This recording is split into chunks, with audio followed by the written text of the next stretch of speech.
everyone, it's me again, Brittany, and I'm here today to do a pretty exciting, slightly horrifying video.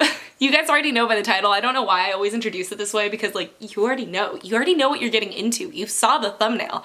So, we're doing my top 5 worst books of 2018. I wanted to make it top 10, just like how I had a top 10 best books, but I really couldn't find one last book that was just like a bad read for 2018, and I didn't really want to force myself to call a book a bad read, if that made any sense. So I do have like 4 honorable mentions at the end of this that aren't necessarily like the worst books I've ever read, but they definitely just weren't the best. Let's kind of just jump into it. I'm gonna go from my like number 5 position all the way to number 1 and then just say the honorable mentions at the end.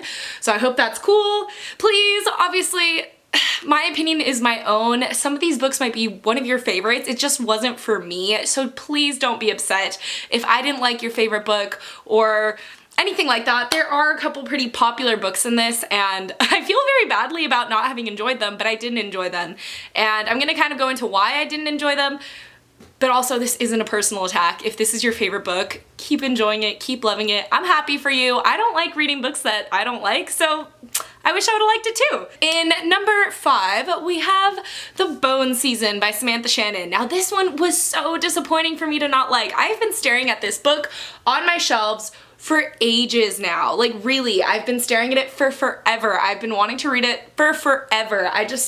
It sounded so intriguing. I didn't really know what it was about. I knew it kind of had to do with like psychic powers, and there was some kind of slavery issue happening, and I was just very confused. And then when I went into it, it just wasn't what I expected. It felt very Six of Crows but mixed with Twilight, which is the weirdest like comparison that I can give you, but that is what it felt like to me. Because the Six of Crows part I was totally cool with. There's sort of like a street gang in this, and I did enjoy that part of the story. I thought it was kind of just brutal and entertaining, but unfortunately it was the Twilight part that kind of upset me. Not that I don't like Twilight, it's just really the fact that the relationship in this just wasn't for me. It felt very teenager, like it felt very 5 years ago kind of relationship, and I think that since I read it now, not when it was first popular a few years back, I just had a lot better expectations going into it for the relationship. It really was the relationship that turned me off from this. Also, the slavery aspect that is in this wasn't done how I expected it to be done, and it also turned me off from the story. It's very hard to explain. I don't want to ruin anything for you, but a lot of people love this. And I do have the mime order, so I kind of want to read the second book. And obviously Samantha Shannon has The Priory of the Orange Tree coming out this year, which I'm insanely excited for. I do believe that she has probably grown as an author and a writer, and I'm very excited to see where that goes. And that's also why I kind of want to continue with this series, because I think most of my problems with this were also technical. Like, I just didn't like the writing very much, but I definitely saw that there could be improvement. Okay, one down. In number 4, we have Daughter of the Siren Queen by Trisha Levenseller. This one was also just incredibly disappointing. I had such high hopes going into this. You're gonna see a theme of that most of the time these books I just had really high hopes for, and that's why I didn't end up liking them as much. It's not that I gave them necessarily very bad reviews. Most of these are like 3 stars, so it's not like terrible. It's just bad for me, I guess. But this one I was just so upset with. I read Daughter of the Pirate King earlier this year, and I really enjoyed it. I thought it was so fantastic. I loved Captain Alosa. She was just such a badass, so strong, so sure of herself. She knew everything. She was always 5 steps ahead, and I really enjoyed it, and I liked just so many aspects of the books. And I can't really talk much about what I didn't like about this one, but I will tell you that I felt very disconnected from the story in this one. I didn't feel connected to any of the crew members. So there are cases where a few of them die. I think there was a few, it might have just been one. But there was a case where a crew member died and I didn't even know who they were. I was just reading it and I couldn't even remember what they did on the ship. And that is always upsetting. I think that if there is gonna be a death, and if it is going to affect the crew as much as it does, we should have known more about them. I just feel like the character development was underdeveloped, and I had just expected so much more from this story. I just felt like this story focused on all the wrong things. There were just so many interesting aspects of this that could have been explored, and they weren't. Captain Alosa, she is just, I don't know, she just doesn't grow, she doesn't develop. There's just a lot of, I felt very meh by the end of this book, and I really wanted to know more about the Sirens. I think that the Sirens are done so well in this story. I want to know more about them. I hope we just get a story all about them, because honestly, the pirates, they kind of suck. And I love pirates, so that was sad for me to admit. The next book I have on here is actually one that I felt pretty badly not liking, but I hadn't liked it at all, and then I got just some like negative comments about it when I said what I said about it, but I still don't like it. Like right now, I still don't like it.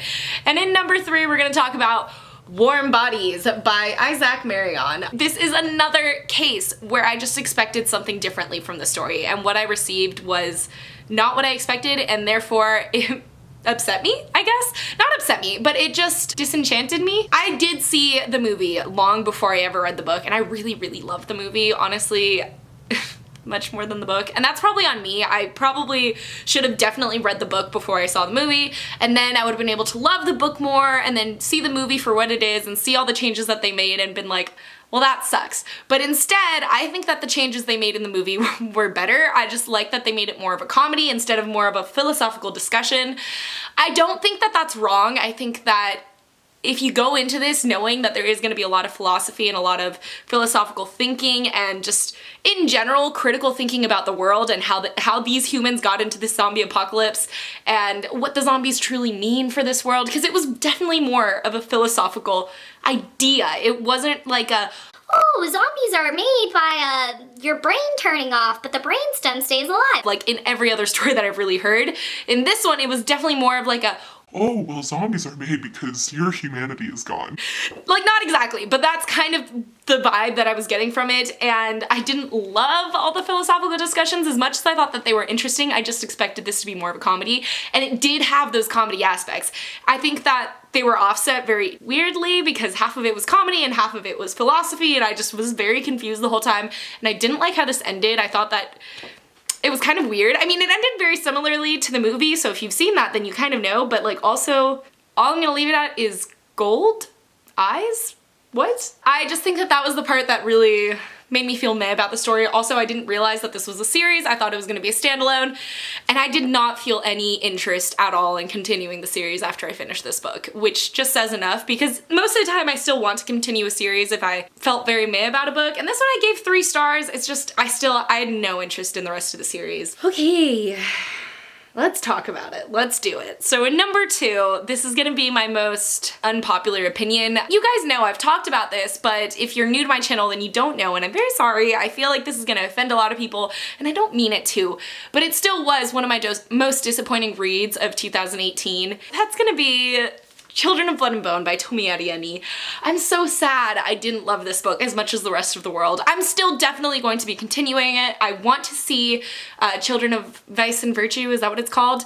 And I want to see if Tomi Adeyemi improves in her writing, and her timing is the issue that I had with the story. I think that her timing was very erratic and I didn't like it very much. Obviously, my biggest issue with this story was the romance. There's one romance where it's just absolute insta-love, like you flip the page and they go from absolutely hating each other and you like turn and they're like, oh, well, you're not that bad. I really think I like you now. And it's really weird. I thought that that was very unrealistic, but the other romance I also wasn't fond of at all. There is one character that I absolutely adore in this story, and it's not our main character. It's not Zelly. Like, I like Zelly and I think that she has just a lot of potential to be better, but right now she's so brash and so out of control and so reckless, and I know that normally sounds exactly like a character I would love. I think that the insta-love was the one part that really turned me off from it, and the offset of the princess in this story makes me dislike Zelly because the princess is so pure and sweet and kind, and I want her to be the main character. But again, I do think that there is definitely room for improvement. I do definitely agree that the magic system in this can remind me of Avatar, but I think that's also one of the reasons why I wasn't completely in love with it, because it wasn't Avatar. I have such a deep love for Avatar, and so when I do see it done in stories, I'm kind of just like, like Avatar did it better, you know? Like, that's how my automatic opinion is, but that doesn't mean that this is bad. It just literally means that it made me want to watch Avatar and Netflix doesn't have it on. Netflix, get on that. And I didn't like the timings of the story. I think that there was a lot of time spent on random travel that I really didn't want to hear about, and there was like split seconds of action that I would have wished would have taken longer, and I just think that the character development would have been done better if certain scenes had taken more time to play out. And it's funny because it's a huge book, so you'd think that there's enough time for everything, but I just feel like the wrong areas were focused on. And again, this isn't to say that I don't love what this book has done for the community, that I don't love what this book has done for diversity, because I do. I think that it's absolutely fantastic that so many people see themselves in the story and love this story and are able to enjoy it. And I too, like, see that. It's the small details that I have issues with, because the overall story I think has a lot of potential. That's why I want to continue on with it.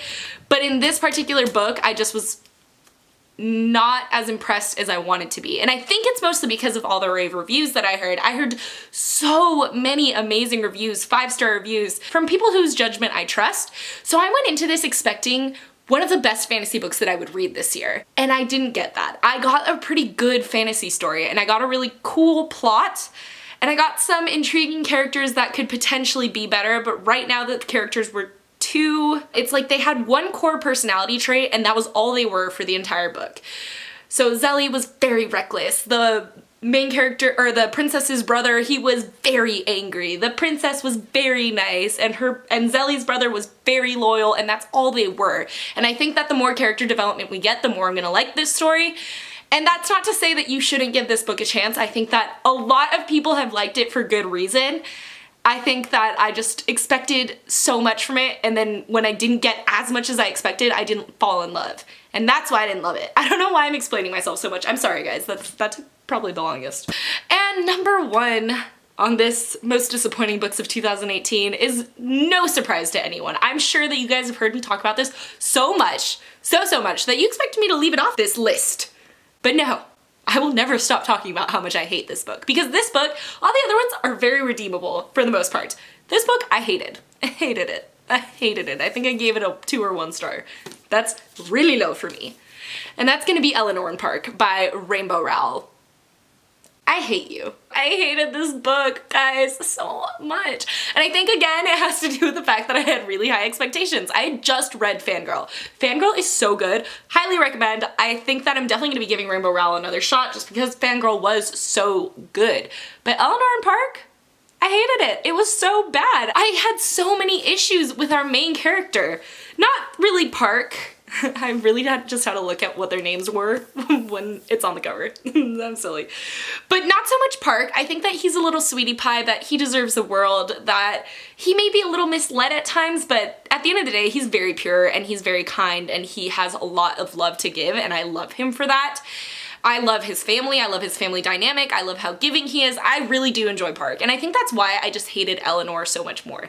This isn't to say I don't understand her issues, because this story, I feel like I haven't really described what any of these books are about, and I hope that's okay, because I've just been saying the parts that I hate about them. Oh my god. I understand where Eleanor's coming from. I get it. She has a really, really bad home life. She has an awful home life. She has been dealt a really hard set of cards. Like, she has a hard time. She has a really hard time, but I never think it's okay to take out your issues on someone else. Like, I understand it. I can understand why you might do it, especially as a young girl. I can understand it, but I will never be okay with it. And I'm not okay with seeing it in this relationship, because I think that overall this relationship tends to be pretty toxic, and it's not Park's fault, it's Eleanor's fault. And she just has it in her head that she deserves the worst, and she just breeds it. Like, she breeds that, like, negativity that she wants to see in her life, that she doesn't want to see in life, but she expects in her life. And the ending of this book left me so disheartened. It's one of those endings that's not really an ending, and I hate that. Like, just tell me straight out what happens. Just tell me, because I'm gonna be left wondering for the rest of my life. I'm gonna be pissed, honestly. And that's kind of what happened with this one, but it also was just kind of, I don't know. I was very disappointed with this book. I hated the ending. I think that if it had an okay ending, I would have been okay with it. A lot of the issues that people do have with this book have to do with racism, since Park is Japanese, I believe, and this takes place in like the 80s or the 90s, 80s, and that is kind of a time in America where people were very racist towards Japanese people, where people were very racist in general. Okay, I did see a problem with the racism, but I understood it for the time period, because that is really how things were in that time period, so I understood it being reflected in a novel. I didn't think that that was a reflection on Rainbow Rowell. I thought it was a reflection on the time. So I didn't really have a big issue with that. I just had an issue with the relationship. I thought it was very toxic, very awful. I hated Eleanor. I thought she was just a very hard character to love, and yeah. Now for my few honorable mentions. I'm not really going to talk too much about these because there just isn't that much to say. But the first one is going to be The Darkest Minds by Alexandra Bracken. I just felt very meh about this story. I was really excited going into it. The movie was coming out. I didn't even end up seeing the movie because I was just so like with this book. I liked it. It was cool. But it left me not really interested in reading the second book. Like, I honestly don't think I'm ever gonna finish this series. I think I read it at the wrong time. I think that if I had read this a few years ago, I would have loved it, but I didn't. So next is Ugly Love by Colleen Hoover. This is another situation where I just really hated the relationship. Yeah, that's really all I'm gonna say. Next is The Wrath in the Dawn by Renee Audier. I was just kind of disappointed with the writing style. I feel like Renee Audier has a lot of room to grow. She's trying very hard to make a very beautiful, flowery, lyrical writing style, and I think that she definitely has that potential, but that it missed the mark a few times in The Wrath in the Dawn. So I'm excited to read more of her work because I'm sure that she would have grown as an author, but in this one it just didn't work. But I was intrigued by the story, and I definitely want to read the next book. So, and the last book that was, I mean, I expected it to be disappointing, and it wasn't as disappointing as I expected it to be. So in a way, it was actually pretty okay. And that's gonna be Immortal Reign by Morgan Rhodes. I don't really like this series, guys. I keep pushing myself to read this every single year that a new book comes out, and luckily this is the last one. But I kept pushing myself to read it, and I was consistently disappointed. I really enjoyed the first two books, but by the third, I just was pushing myself. It just felt so slow and dragged on, and the things that I wanted to happen just kept not happening. And in this one, I do kind of like how everything wrapped up. I think that it was done pretty well, but I thought it was very extreme as well, so yeah. So I'm sorry I didn't give like any hardcore summaries right before the books, but I feel like the discussions that I had to say about what I disliked about them said enough about the summary that I don't need to. But again, if you guys need anything, I'm actually gonna link them down below, so if you want to read their full summaries and any descriptions like that, because maybe the things that I said I didn't like, you guys enjoy in novels, and you'll definitely want to go buy them or something like that, so I'll just leave them linked down below, and you can check out the summaries. But yeah, I had a really good time doing this. I am very nervous. I hate talking about things that I dislike just because I feel like it's so negative. It's one of those things that for most of these books, I would give a second chance to the author. I think that these books themselves didn't work for me for like certain reasons, but there's none that I absolutely despised. I mean, except for Eleanor and Park, but I would still try out Rainbow Rowell because Fangirl was just so good. So there's just none that I absolutely hated. They were just ones that I had issues with and that weren't to my reading taste. Again, please don't be offended. I hate offending people, and I love you guys so much. So thank you guys so much for watching this video, and I will see you in my next one. Bye!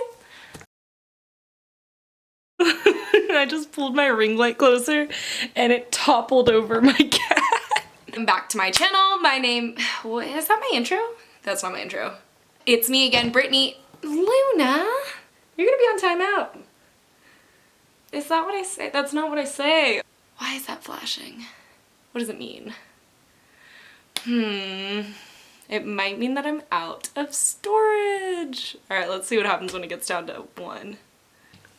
Yeah, I did run out of storage. Luna, you're in a box. Daughter of the Pirate Queen. Number one on this book. A very hard character. Do you guys like my Gryffindor shirt? It's a little boy shirt from Target.